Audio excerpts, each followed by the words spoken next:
Summer heat in Austin scalds and scars. People know better than to linger without water. I know a place my brother showed me. His friend showed him, and he found it from an ancient knowledge from those who'd been in the city for some time and knew its secrets, I suppose. After work, I come here. It's peaceful. I could go to the usual public spots. I can enjoy my time around the people, but often I find comfort in being alone. I park in a guest spot in an nondescript apartment complex and make my way along the chain link fence. Just beyond the gazebo, a hole in the foliage reveals itself. An unnaturally preserved forest haven in an otherwise urbanized environment. The heat cools down the lower you get. The shade from the trees is delightful. There might be the occasional gang of unruly teens, underage drinking, but never anything unwelcoming. I love coming here. There's not a feeling like it. It's hard to imagine my life in this place without ever having known it. I begin to wonder what makes this place so special anyways.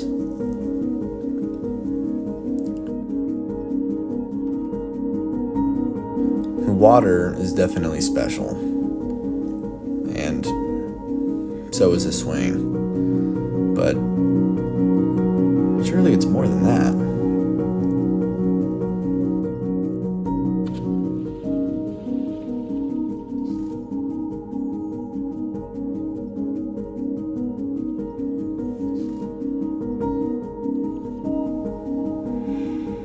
Suddenly, it hits me. It's the plants, the trees, their cover, their canopy, their comfort. None of this place would look or feel as it does without them. You can just tell that they're happy. I mean, they look happy, and they make me happy.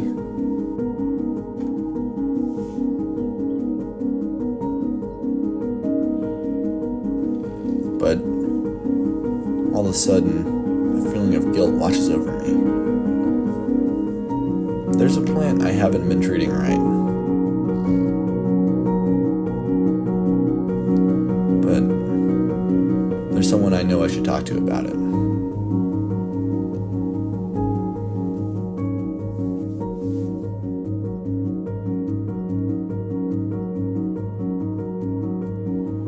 You're recording a voice memo? Yeah.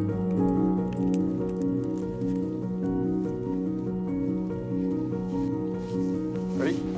Yeah.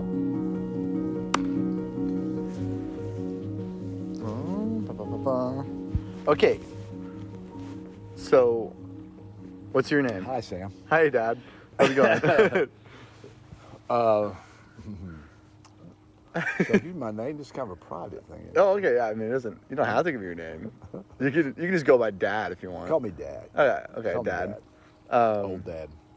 So, I'm here now because you're a gardener, and I think you've done a lot more thinking about plants and stuff than I have. Just not only because you've been here longer than me, but also just because you spend more time with plants than I do, and you like doing it. So, just like off the bat, what's the difference between human life and plant life? Human life and plant life? Well, in what sense? You mean strictly biologically? I don't think that's what you're No, getting not at. biologically. Like, what separates? Like, we're distinctly different, I suppose, is like what I feel. But what is the fundamental difference between like a human and a tree, or a human and like a plant? Well, I guess I don't really draw that distinction. So, I guess, or I should say, that I don't think the distinction's super important to me.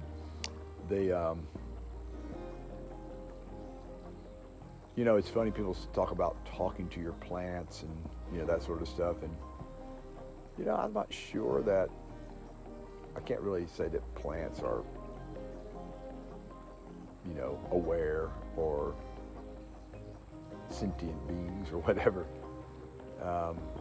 But there may be some element where there's some sort of, I think we may be a little bit closer to plants than we realize, maybe. But that may be something I imagine. I didn't come up with it, but I haven't completely dismissed it.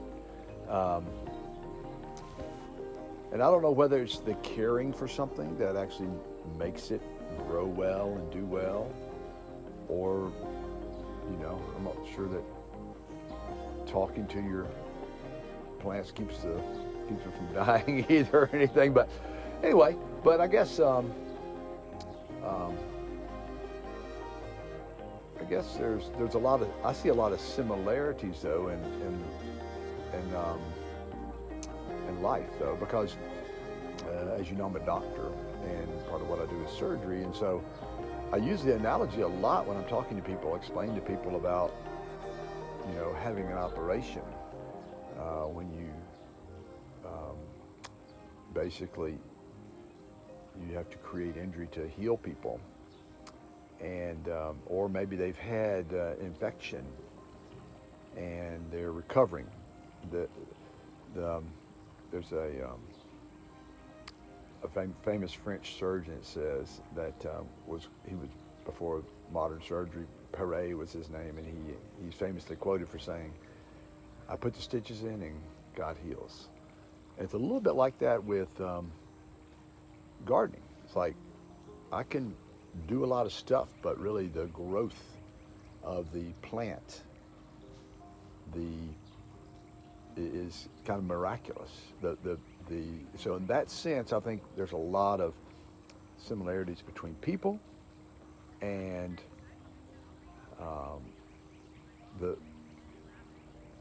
we're organisms. We have a circulatory system that's quite different than a plant, but there's a lot of things that that are similar in terms of growing and thriving and even dying. So so you create the environment in which the plant can flourish, but like the plant does the flourishing all on its own. It's not you that did it, right, but you created the circumstances that allowed it to happen. right. Why protect plants, or why eat healthy? Like why? The bodies are kind of like our little energy pack for the soul right now in this world. That's kind of how we're connected to the world. Their bodies they may not be the most important thing ultimately, but they're pretty important, and it's kind of weirdly very much part of who we are. And so along with that, I think that the plants that surround us, kind of a little bit of an extension of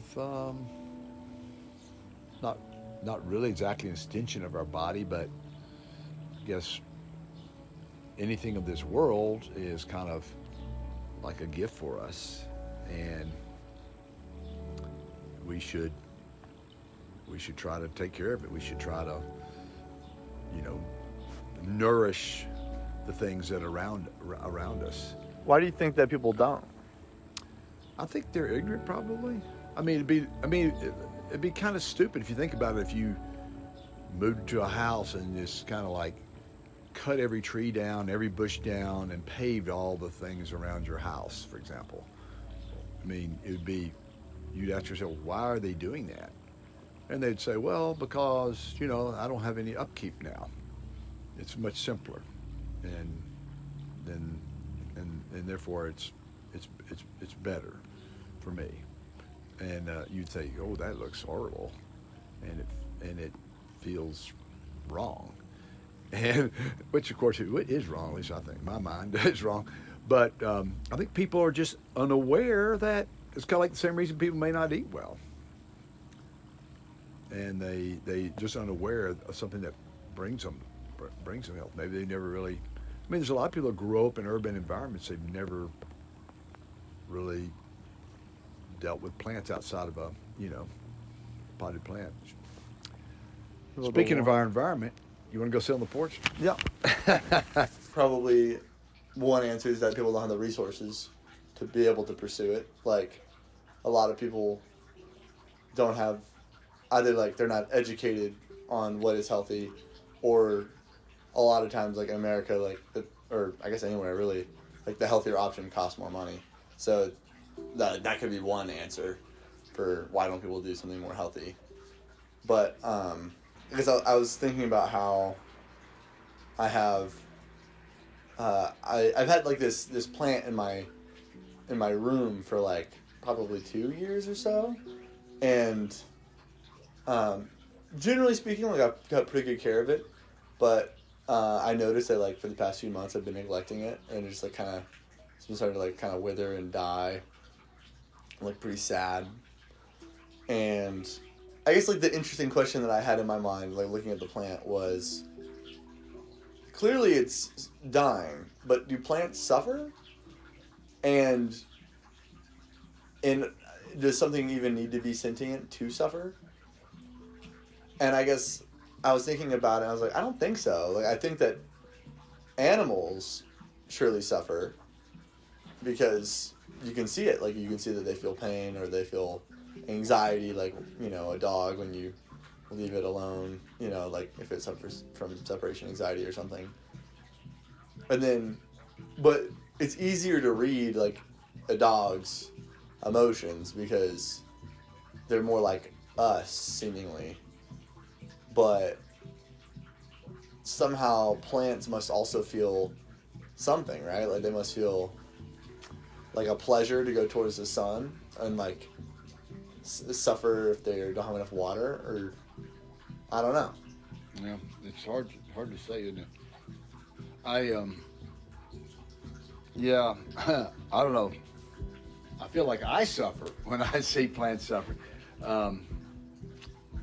Like, I think when you were saying that, I was thinking about cutting a tree down that had to be cut down, and somehow pruning a tree. You're cutting the tree literally. It seems like a kind of a healthy thing, but to actually cut a tree down to get rid of it. This is like we see a tree right here that I know that's going to need to be cut down eventually.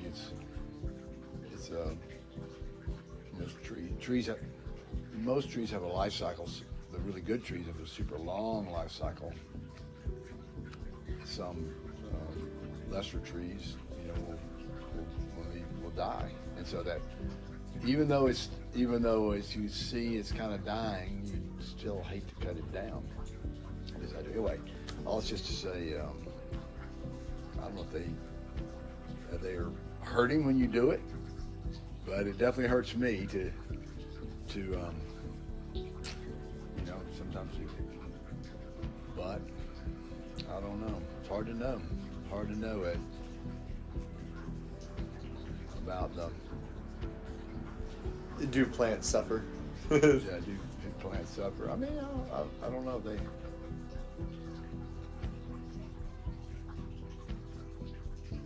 Clearly, they have a different. If they have some sort of life and consciousness, it's probably has a very different one than we do, and or has a different experience. I don't know. I can't really answer that, but I know if you really like plants, whether they have it or not, you kind of feel it with them. So it's interesting how we seem to, or at least, I don't know, I guess I like to ask the questions of, are things that aren't me like me? Like if there were aliens in the world, would they be like us? Or are plants like us? Or it's interesting that we have a desire to personify a lot of the things in our world and our environment. But the interesting thing about life, I think, to me, is how we personify it. It's true, but it's also undeniably life. Like that's the compelling part to me, because it's one thing to personify an animate object or something, or like we are really good at recognizing like facial patterns and things that are just wood or like a rock or something. But I like the idea of, well, they produce offspring, and like they are life. Like they have cells. They are like us a lot. Another thing that I guess with gardening and the experience of working with plants, I think it also, I can't help but reflect, even though they may not have the same, they may not be like a human, but they kind of teach you something about your life, though. At least for me, it's like when you realize just like, for example, like trees, as you know, and there's a lot of things that just kind of, I don't know, that are kind of drive home your own situation. And trees, I think, are one of those plants that kind of drives home your mortality. When you plant a tree and you think, oh, this is going to be a beautiful shade tree. And then when you stop and think about it, like these trees that you helped me plant right here in our yard, and you stop and think about it, and you realize someday that will be a beautiful shade tree. That day will probably be well after I'm gone sometime. And maybe my grandkids, may not even pass by here and know that was a tree that I planted. But it just helps frame up your mortality when you realize a lot of stuff that we do, or particularly with certain plants and trees in particular, that really reveal, like, you know what? I can't make that tree grow really fast. You see people plant really big trees sometimes, that still doesn't quite, still won't be, you can't plant a 100-year tree. It just doesn't happen. And so anyway, that's just to say, though, it's a little sobering, but also it's a gift. It's a real gift to realize, hey, my life's short, but I'm gonna do this, and somebody someday is gonna say, wow, isn't that a beautiful tree? And you get that even with 10 years when you go by and see.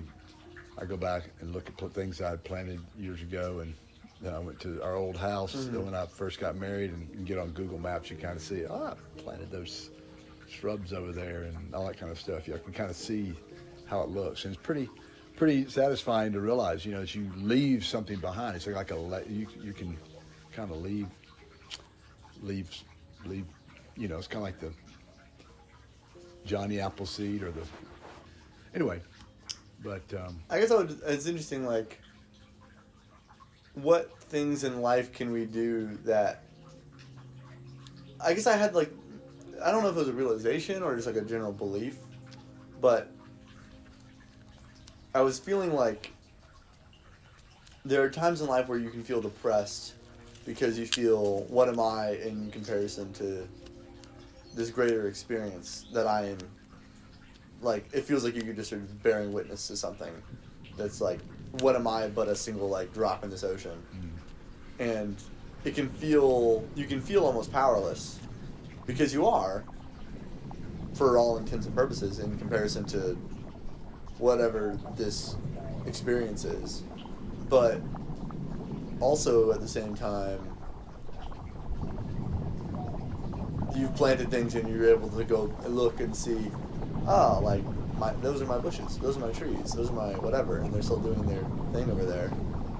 And I guess I wonder, is everything we do not like that? Like, it feels like sure, maybe everything we do, there is some tree planted, like, even if the effects of, like, the way we make someone feel, or the way we make ourselves feel, or the things that we do, like, the tangible written word of it, the data of it, like, the thing that we like to have, the record of it, may be lost, it may not last, but the way that emotion or that thing, The impact. the impact of it and the growth that it carries on out through time from here on out, like, surely that may last. Maybe it won't, I don't know, but Well, also, you know, even at least in my way of viewing, like, a lot of what we do is not going to last. And trees are one of the few examples of something that might last, but, or a little while anyway. But I think when you create beauty, then the impression that gives, you know, is it's very powerful. And you know, like I sit here and look at this fountain, for example, and I hope the people that walk by, you know, go, or every time they drive by the house or come to the house, when you see the green and the water, the sun, and all that sort of stuff, it kind of feeds your soul. And I think beauty is one of those things that does feed your soul.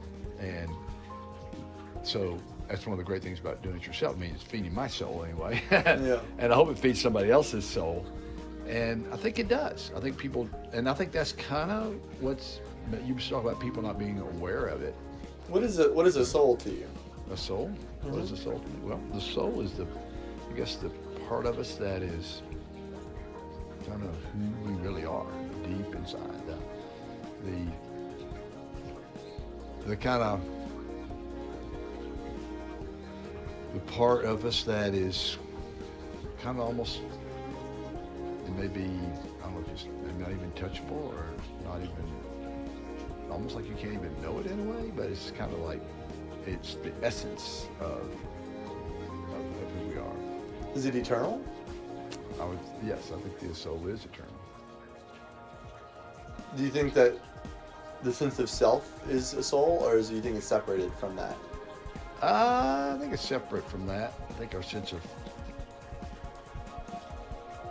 self is almost like a psychological term, but whereas the soul kind of surpasses that. I think It's like it is. We are something at all.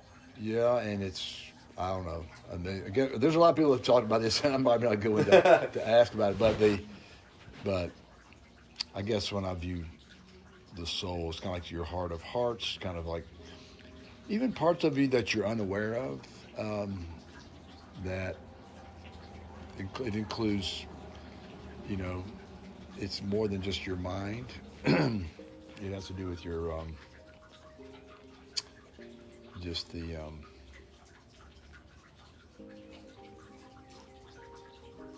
I don't know, I mean, it's expressed, of course, to other people by things we do and say and feel and, you know, that, but there's a lot that goes unexpressed, I think. And even, most of it. And even unknown, yeah, probably. But all I know is that beauty and gardening, for me, is part of that, is that it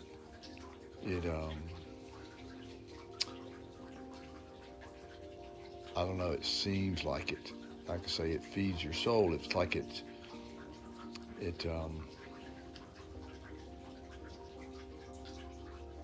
there's a joy, somehow or another, it feels a little bit like what we were meant to be doing, and like that creative, it's like that's part of our interaction with the world around us, is that turning what we have around us into something that has, you know, giving it shape, form, and beauty. You know, so that's kind of the That's the essence of it. that's kind of the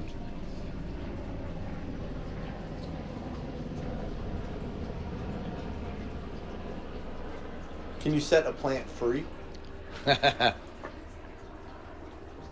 well, no, that's kind of an interesting idea. Never really thought about setting a plant free. I guess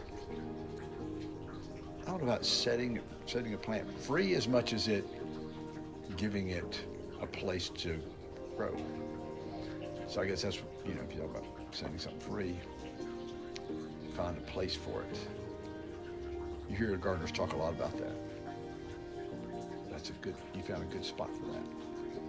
The light, the environment, everything. And sometimes you have to move a plant. It's in the wrong place. It's getting too much sun, or not enough sun. So you say, we'll dig that up, I'm gonna move it over here. Put it in the right place. So that's, I don't know. Find the right place for it. Not exactly setting it free, but, and I guess that's maybe what freedom is allowing, maybe freedom is really putting things where they can thrive, Yeah. you know?